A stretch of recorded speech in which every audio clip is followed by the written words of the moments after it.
I've interviewed a lot of pro-Palestinians, for example, some of whom will immediately say, I unreservedly condemn the terror attacks of October the 7th, and then go on to criticize Israel. And I think that's a very, well, it's a position I can completely respect. But I find it much harder to respect a pro-Palestinian guest on my show if they simply resolutely refuse to say that they can condemn the terror attacks. I find that less worthy of respect. But you see, this is the problem with the news. We go into the circular motion of the same answer. One thing that I have noticed, not just on the coverage of these events, the events before and before and before, every time this starts, people say, we don't know what's happening. It's a very complicated situation. What is happening now?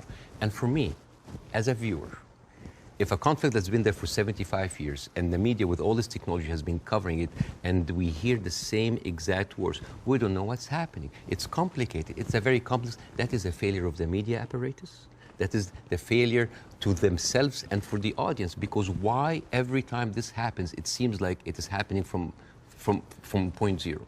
And I think to help understand that, I will get to the October 7th. I will get to the condemnation. I will get to the self-defense.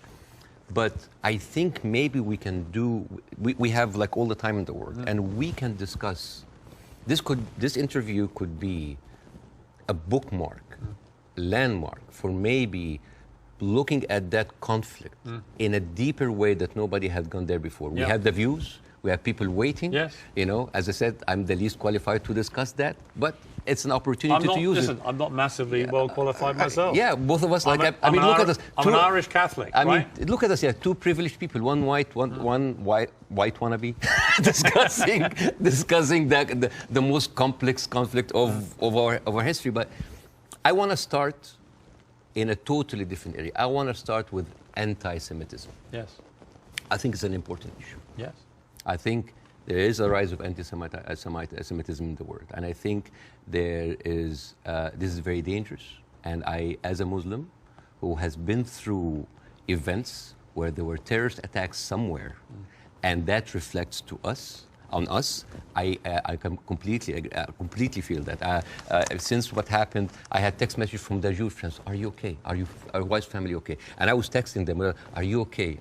And I think it is very important to agree on the language, because the word anti-Semite has been used and abused, and most of the time not for the good interest of the Jewish people.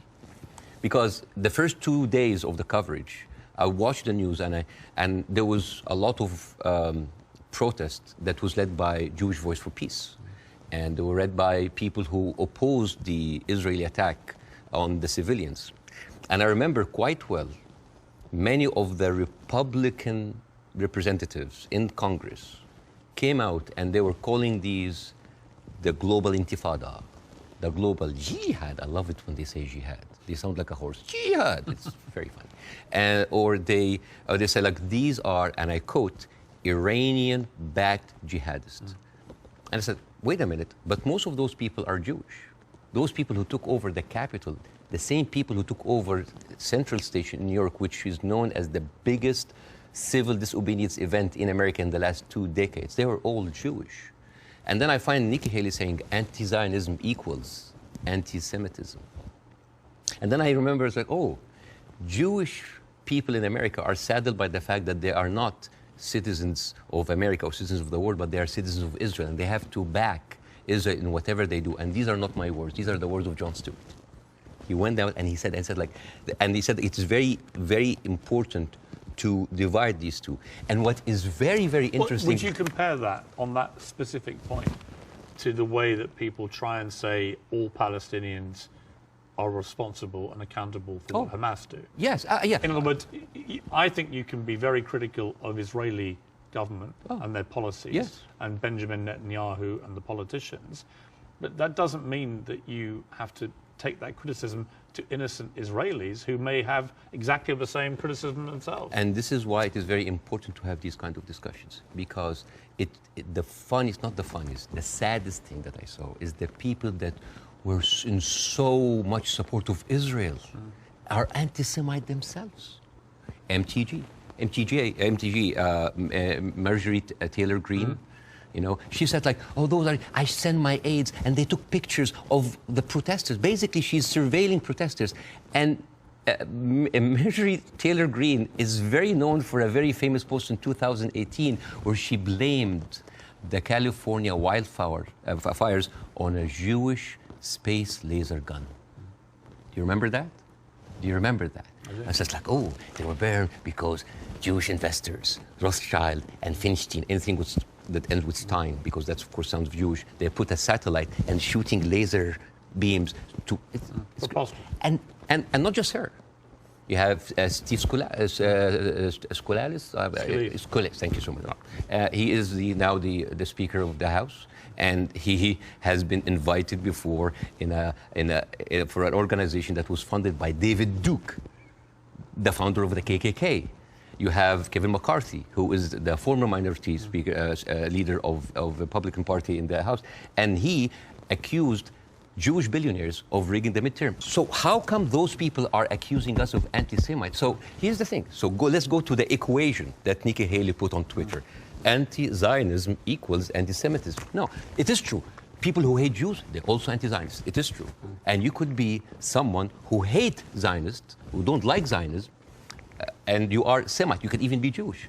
And guess what? You could be a Zionist, like those people, supporting Israel, and at the same time you hate the Jews. Because the chant, Jews will not replace us, these echoed in Charlottesville. It did not echo in Gaza. I mean, in Gaza they say war stuff in between the bombing on their downtime. And these are the same people who are seen with Nick Fuentes, with Stephen Bannon. And you know what's most interesting? Trump had him for dinner at Mar-a-Lago. And all of those people are buddies with Benjamin Netanyahu. So how does this work? How does this work? And you know the people who speak against this, like Jon Stewart, like Bernie Sanders, like Naomi Klein, what do they call these people? What do they call them? Self-hating Jews. And you know what else now they call them? They call them capos. Capos. You know what's capos? Capos, basically these were the Jewish inmate in Auschwitz that were forced by the Nazis to stand as guards on their own inmates. You see how degrading this is. And this is the way to shut down conversation. Anti-Semite, Islamophobe, you hate America, you hate the military, you hate Egypt, war on Christmas. This is how you shut an environment that does not allow disagreement is not an environment